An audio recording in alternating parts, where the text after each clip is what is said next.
4:30 in the morning and we're having sleep issues again. Both boys are awake. They're very upset and they don't want to go back to sleep. You're making the other baby upset. Why am I doing this again? Go back to sleep. 2 autistic 4-year-olds. IDK. So it's the same day. We now have a crash and burn. Has succumbed to the sleepiness.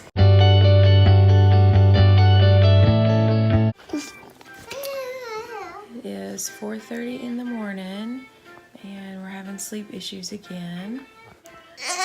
Both boys are awake and they're very upset and they don't want to go back to sleep. Will has lots of verbal outbursts. He just screams. You just have to sit in here with them until they start to feel better, go back to sleep, and then we either get up and get going with the day. It's just a day with less sleep, and it's frustrating because they're 4. This is like what happens when they're 3 months old, but it's still like this even 4 years later. Because we don't get enough sleep sometimes, and we go through periods where we do really well, and then we go through periods where this happens every night for a while. And Will is the one that has a hard time coping. Yelling outbursts where he just yells really loud, and it's very jarring. You can tell he's tired, and he wants to go back to sleep. He used to love music, but he gets really irritated now if music is playing. He'll put his hands over his ear. He just can't cope. He's having a meltdown and he can't cope. And he doesn't know how to articulate what's wrong. So I don't know if he's thirsty or hungry or just had a bad dream or just wants to be awake, or sometimes their sleep is just off from everybody else. Normally at night we lock them into their room. It's okay, Bubba. It's okay. See, now you're making the other baby upset. It gets really hard when we have to do this. And we'll go months at a time without this being a problem. And then this will happen again.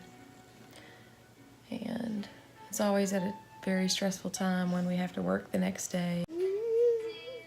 And these are the random moments where I question my existence. And why did God call me to do this? Because I'm surely tired. And why can't they talk? Why can't they tell me? Why can't he tell me what's in his head?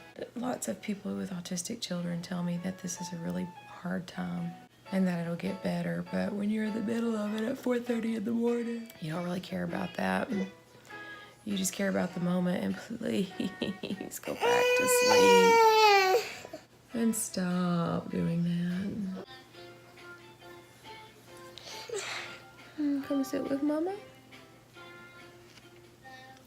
I have the bedroom door open right now, but I have a lock on the hall door so that they can't make it into the main part of the house. So that's the part that's not safe without supervision. And I have locks on their doors, so I lock them into their room every night. And this used to be a nightly occurrence, getting up like this. We haven't done it in a long time. Or if we have, I didn't know it because I slept through it.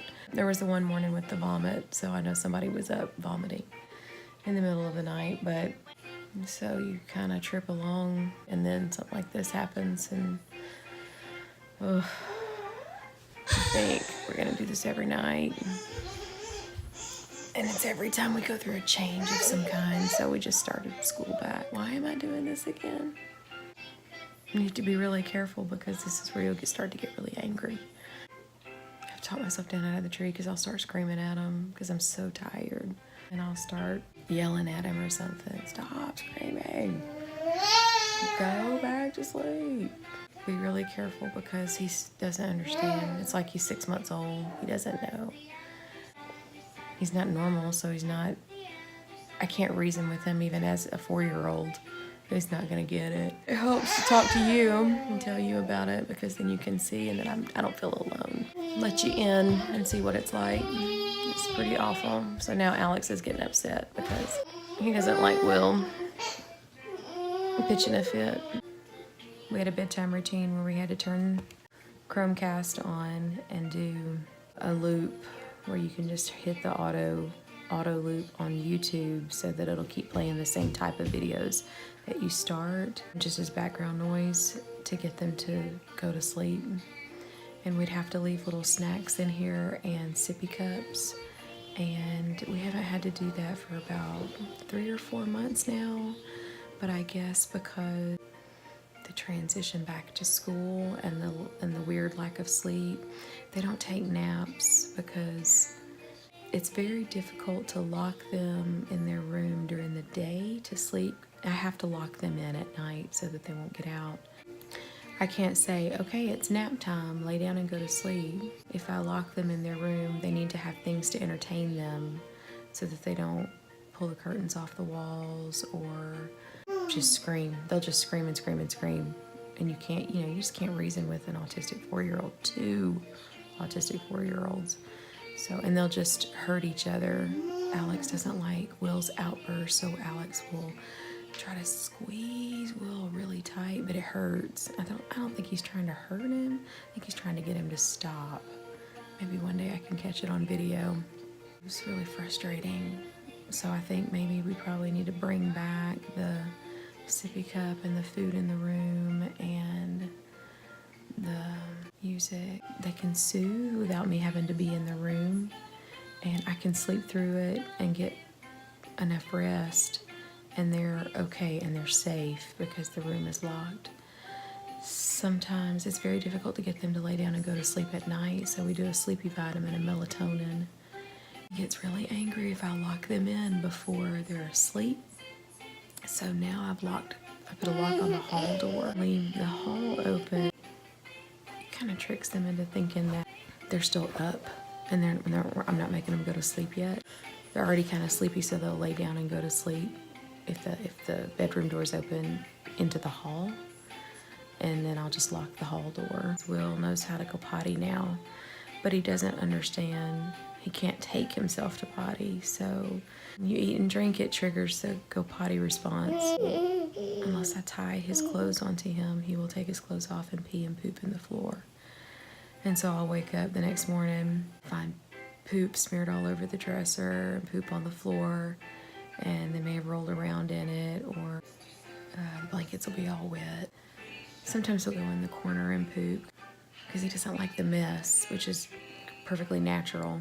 Really liked not putting food in here anymore because then a lot of times he'll be dry and I can get to him before he takes his clothes off and poops and pees in the floor. Is it worth it to sleep through it so that I can get rest?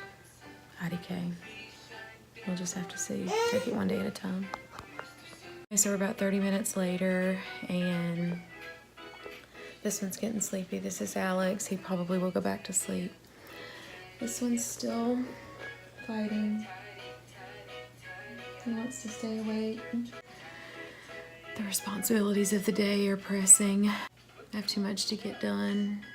And a lot of times my brain won't shut back off, which makes me think that sometimes I'm on the spectrum.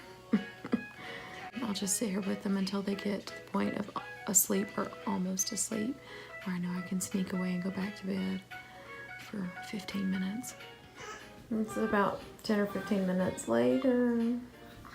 Somebody's running around and not sleepy anymore.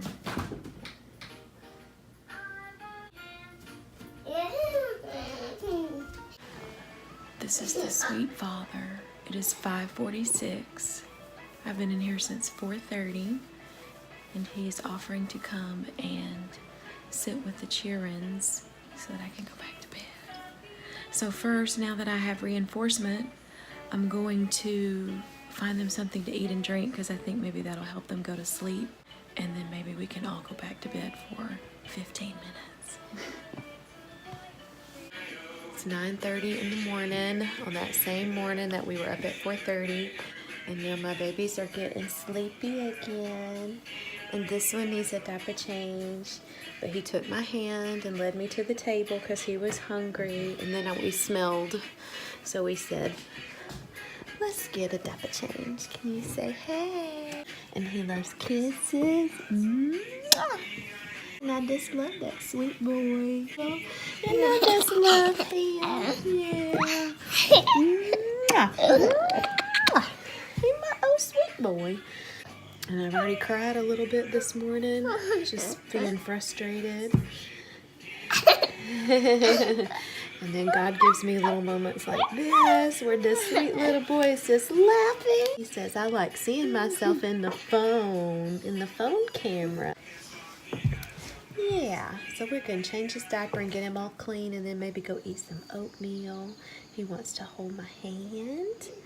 He says, Mama, I just want to hold your hand. Yeah, and chew on my shirt.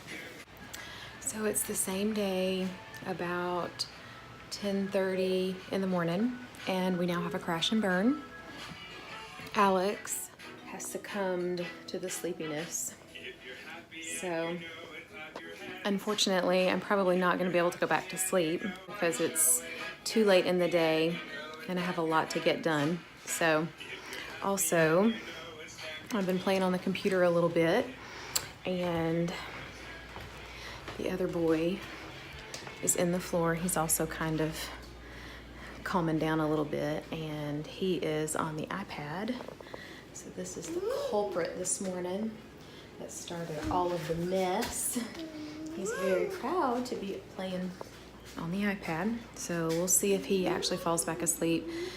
What will probably happen, because this is the way it always happens, is that one will sleep for 2 hours, wake up, and then the other one will fall asleep. So I predict that Will probably go to sleep like at 1:30 or 2 and sleep for a couple of hours while Alex is awake. So, oh, these children.